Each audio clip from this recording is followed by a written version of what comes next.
Hey everybody, welcome back to my channel. This is Abby with Abby Reviews, and this is a members only exclusive. This is invite only Cabo San Lucas, season 1, episode 7. Now, I think this is when Larry's boyfriend shows up. I could be wrong, but we gonna get into the foo la la and see what's popping. What's popping? So, oh God. So it's the next day. Kamani is bouncing back because she had to get herself together and realize, but I'm that bitch though. For real. I'm that bitch. So I like, why the fuck this nigga, he's like a bus. If I wait 5 minutes, another one of these bitches is coming up the street, it'll be fine. And so she's okay. And what's the baby's name? The white girl. Why don't I know her name? She has a conversation with Agu and she asks him, because I have to call my boyfriend and I'm going to have to explain to him, I need you to tell me what happened. And she was like, and I need details because he's going to ask and I need to be able to tell him exactly what happened. So Agu tells her, we was both wasted. I went down on you. You went down on me. We kissed, whatever.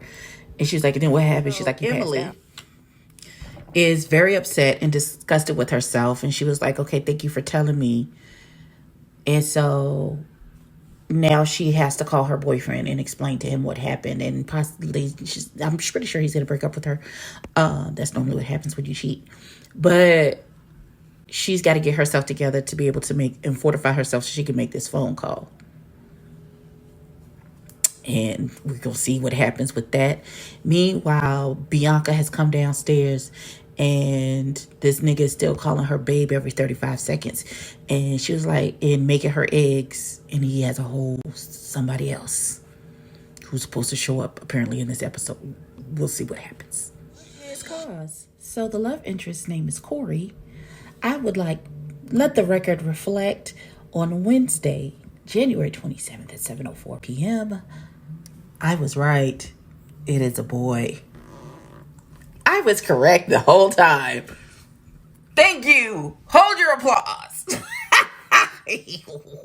But he's saying he's dated guys and girls off and on, and he just didn't hip Jermaine and Kamani. Kamani are the only two who don't really know about Corey. Everyone else knows who Corey is, and it's been on and off and on and off. And he was keeping it to himself until they figured out what they were doing. So maybe that's why Bianca doesn't have an issue. Pause. So she says, she gets into her confessional and she says, Bianca says, well, I know that he and Corey have been dating on and off for a long time. And she's like, I'm fine with it. I'm okay.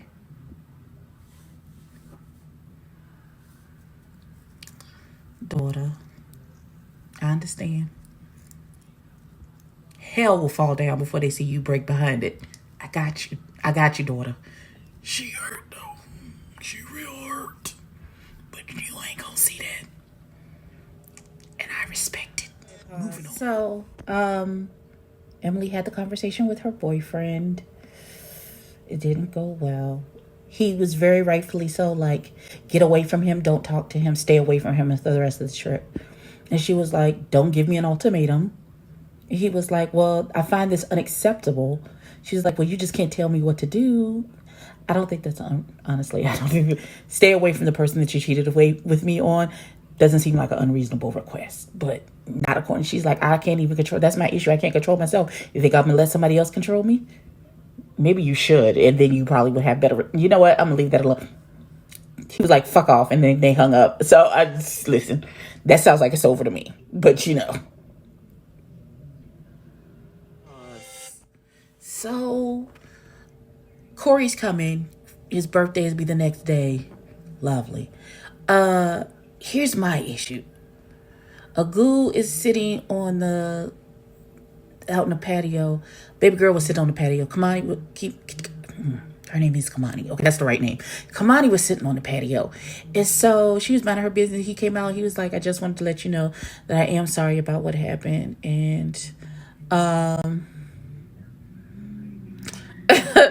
and it hurt me to see you crying and stuff and blah, blah, blah, blah, blah.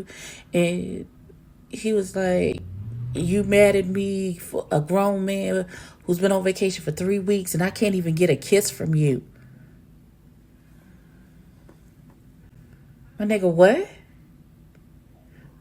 So you trying to tell me you don't have no self-control? That even if we are in a relationship, if we don't tend to your manly needs and desires that you have as the woman in our relationship, if I'm not getting you to where you need to be all the time, every time, then that gives you carte blanche to go and take your dick and stick it somewhere else?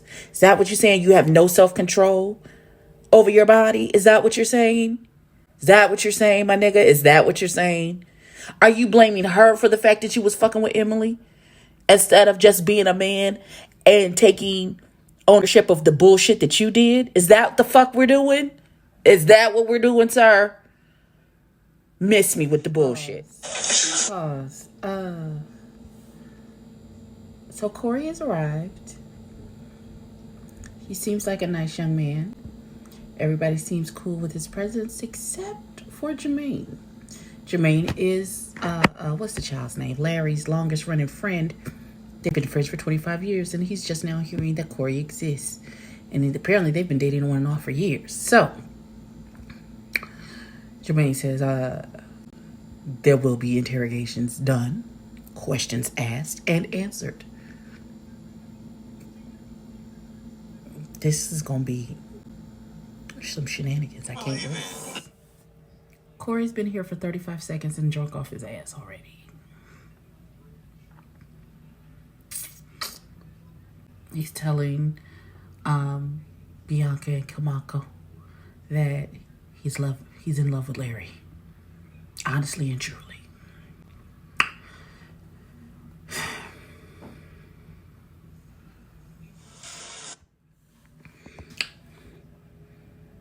Aku just said Emily is taking her issues with Joseph out on me and Kamani, and we didn't have anything to do with it.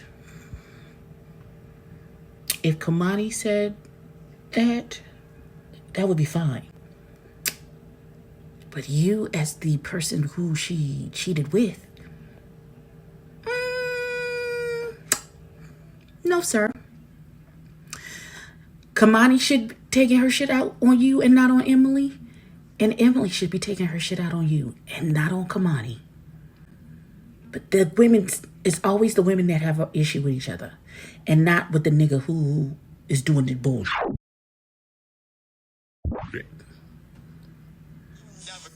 So Larry is losing his motherfucking mind. So Agu and Emily get into it in the car, and Agu is being a complete asshole, and he cussed her the fuck out, even though he is the impetus for all of the tension between Kamani and Emily. That's number one. All of this is Agu's fault. It's all Agu's fault. Secondly,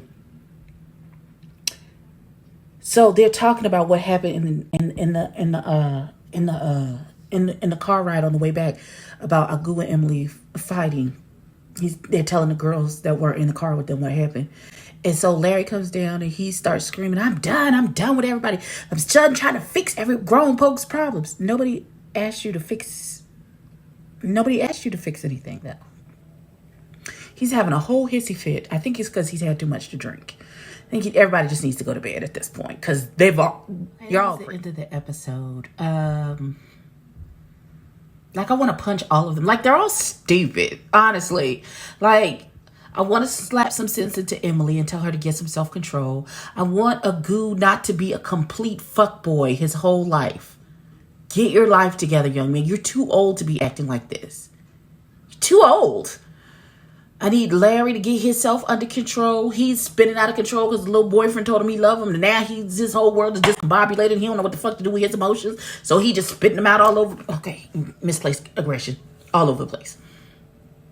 Kamani, you should be giving shit to Agu and not talking to him anymore.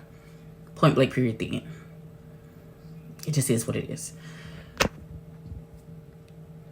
That's the review. Like, comment, and subscribe. And tell a friend. And I'll catch you in the next one. Peace.